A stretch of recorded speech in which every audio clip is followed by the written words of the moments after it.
Anyways, watch Proverbs chapter 15, verse number 1. Proverbs 15:1. If you can't quote this verse, you need to commit this one to memory. A soft answer turneth away wrath, but grievous words stir up anger. You don't really understand that verse till you get married. I mean, you really don't. There's some of these verses in the Bible, you can't really get a hold of this till you get married. Like some of you youngins, y'all sitting here not listening to this, yeah, you'll remember this one day. You want to know how to stir up anger? You'll figure it out. Yeah. I'm telling you, this will benefit the home. Go to Proverbs 31. You say Proverbs 31's got to do with women. I tell you, it'll help men too. Watch Proverbs 31, verse number 26. This is the virtuous woman, so-called. Proverbs 31:26. Evil for evil. Y'all wishing I was preaching grace for grace tonight, don't you? I do. I'm not lying to you. 31:26, Proverbs. She openeth her mouth with wisdom, and in her tongue is the law of kindness. It's really tough to be kind to someone who you know is throwing the bad barb and the evil railing or whatever, and then it's tough to turn around and give kindness back. But it sure does help in the home. You know what it told us men? This is what it told us men. To dwell with our wives, dwell with them according to knowledge. You ought to know something about your wife, and then you ought to be smart enough to know exactly what it is that's going to push her over the edge. And don't do it. Don't do it. For what purpose? For what point?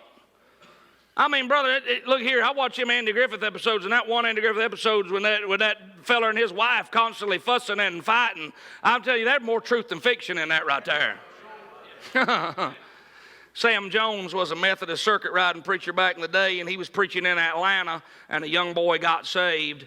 And that young boy's testimony, young man's testimony was, he said, I was wicked. He said, I married a young girl, and she really shouldn't have married me. She was a saved girl, and tried to win me to God and tried to get me to give up my evil, wicked ways. And he said I wouldn't do it for a long, long time. And he was a gambler, and he would spend all their money and go out and just stay out all night long and wouldn't pay the bills with the money and would drink it up and gamble it up and the whole nine. And she'd constantly invite him to go to church. It's a true story.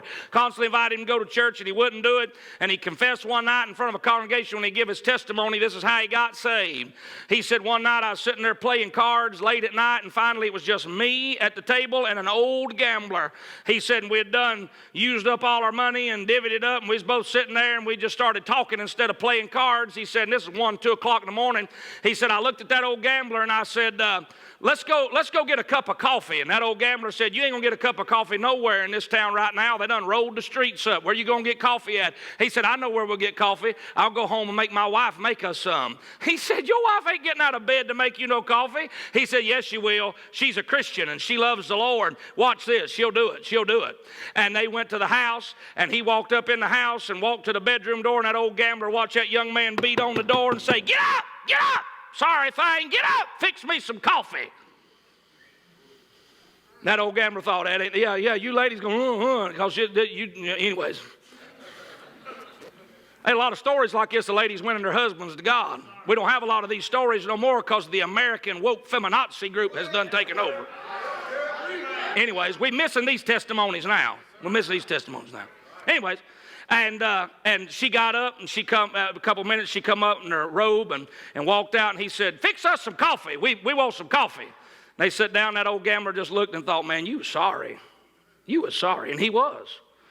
And that woman fixed that coffee, and he wanted to show off and impress this old gambler about how he could do this and that. And she brought that coffee and set it down. He took one drink. He slammed it back down. He said, "Make us some more. This coffee's cold. It's ridiculous. Coming here needing coffee, and this coffee's cold."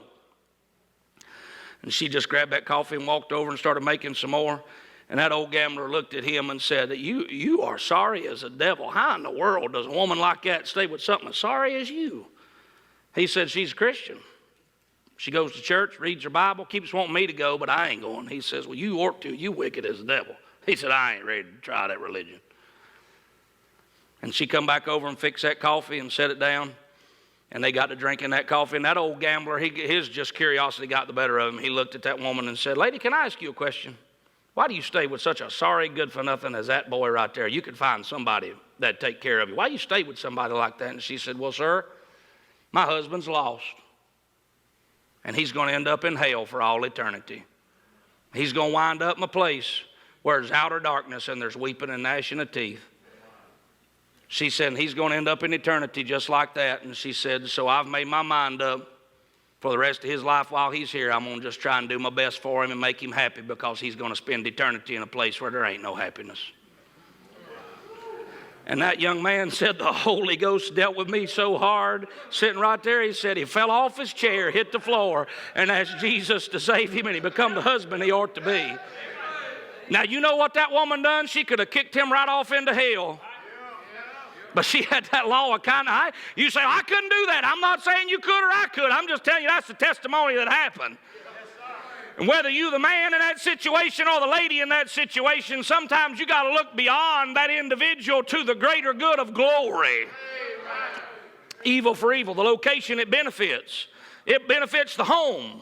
Can I say it not only benefits